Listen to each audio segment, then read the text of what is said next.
Hello বন্ধুরা, আমি ঝুমা। আমার নতুন একটা ব্লগে তোমাদের অনেক ওয়েলকাম। তোমরা যে যেখানে আছো আশা করছি সুস্থ আছো, ভালো আছো। তো আমিও ভালো আছি। তো আজকে আমি তোমাদের সঙ্গে একটা ভিডিও শেয়ার করেছি, যেটা হচ্ছে সারাটা দুপুর বসে আমি কি টাইম পাস করেছি দেখো। যেটা তোমাদের ভিডিওটা লাস্ট অবধি দেখলেই বুঝতে পারবে। তো প্রত্যেকটা দিন যে কী ভিডিও করব, কীভাবে ভিডিও করব, কেরমভাবে ভিডিও করব, তোমাদের সঙ্গে কী শেয়ার করব সেটা বুঝে ওঠাটা একটা খুব ডিফিকাল্ট হয়ে যায়। সেটা আমার সঙ্গে না, সবার সঙ্গেই হয়। তো ভিডিওটা দেখো আমি কিরমভাবে টাইম পাস করেছি সকাল থেকে দুপুর অবধি, আমার কী হয়ে কিরমভাবে কীভাবে কাটিয়েছি দিনটা। তো সকাল সকাল হতে না হতেই আমি এসে গেছি রান্নাঘরে। আর সেটা হচ্ছে যেটা প্রত্যেকটা মেয়েদেরই আর কি, বউদের কাজ থাকে। আগে সংসারের সব কিছু কাজ করার পর তারপরে নিজেকে টাইম যদি দিতে পারো, সেটা টাইম বের করে নিতে হবে, নিজেকেই বের করে নিতে হবে, কেউ তোমাকে টাইম বের করে দেবে না। তো আমি এদিকে এসে গেছিলাম রান্না করতে। রান্না করে কী করব, আজকে যেহেতু নিরামিষ করব সেই জন্য ভাবছিলাম যে কিছু একটা ফটাফট করে ফেলি। তো ফুলকপি ছিল, ফুলকপিটা বেশ ফ্রেশ ছিল, রবিবার দিনকে নিয়ে আসা হয়েছিল আর সেটা ফ্রিজে ছিল। আমি ভাবলাম তাহলে একটা কাজ করে ফুলকপিই তরকারি করে ফেলি। তো ফুলকপিগুলোকে টুকরো টুকরো করে কেটেছি, কেটে জলে ধুয়ে নিয়েছি।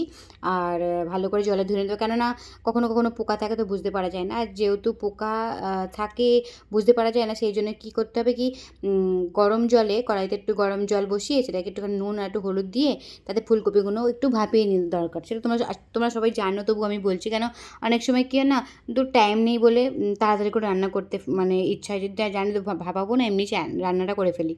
কিন্তু ভাপিয়ে নেওয়াটা খুব জরুরি। আর এদিকে টুকরো টুকরো করে আলু কেটে নিয়েছি স্কোয়ার কোচের, সেটাকেও আমি কেটে ভালো করে ধুয়ে রেখে দিয়েছি।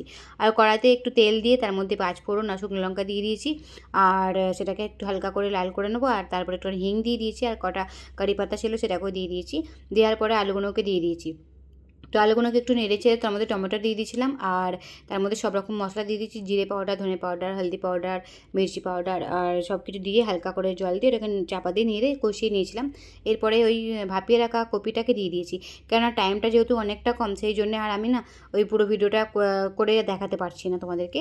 অন্য সময় একসময় দেখাবো ফুলকপির তরকারিটা আমি পুরোটা কেরমভাবে বানাই। আর এদিকে দেখো কষা হয়ে গেছে, আর আমি জল দিয়ে দিচ্ছি, অল্প করে জল দিয়ে ঢাকনা দিয়ে দেবো। আর কপিটা ওইদিকে হবে। আর হালকা শুকনো শুকনো হলে নামিয়ে নেবো। তো এই দেখো আমার বাবু সেদিনকে রেডি হয়েছিল, এর দিনকে জন্মাষ্টমীর দিনকে, সেই একটা ক্লিপ তোমাদের সঙ্গে শেয়ার করলাম। আর এই দেখো আমি এসে দুপুরবেলা সব কাজ হয়ে যাওয়ার পরে বাবুকে স্কুল ছেড়ে দিয়ে এসেছি। আমি দোকানে গেছিলাম, দোকান থেকেই 3:30 নাগাদ এসে গেছি ঘরে এসে একটু চা ফা খেয়ে তারপর আমি বসে পড়েছি একটু মেকআপ নিয়ে। ভাবছিলাম কি আজকে কি ভিডিও করা যায়, তো ভাবছি তোমাদের সঙ্গে একটা মেকআপ শেয়ার করবো। পুরো ভিডিওটা আমি এখনও শেয়ার করিনি, এটা পুরো ভিডিওটা নিই।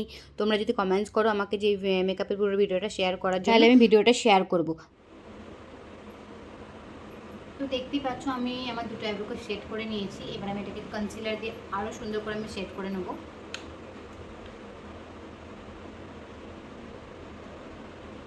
আমাকে যেহেতু আর্চ আইব্রো খুব ভালো লাগে, পছন্দ করি আমি, তো সেই হিসাবে আমি এটাকে এরমভাবে সেট করেছি।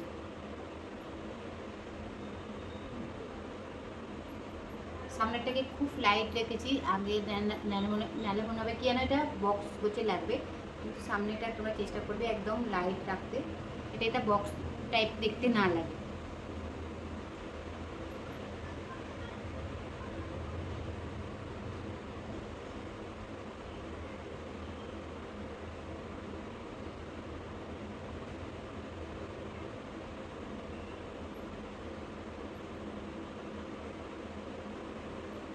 তো আমার আইব্রোজ দুটো মোটামুটি সেট হয়ে গেছে।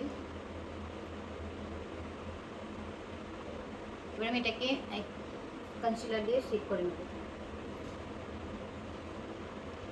আইব্রো মোটামুটি সেট হয়ে গেছে।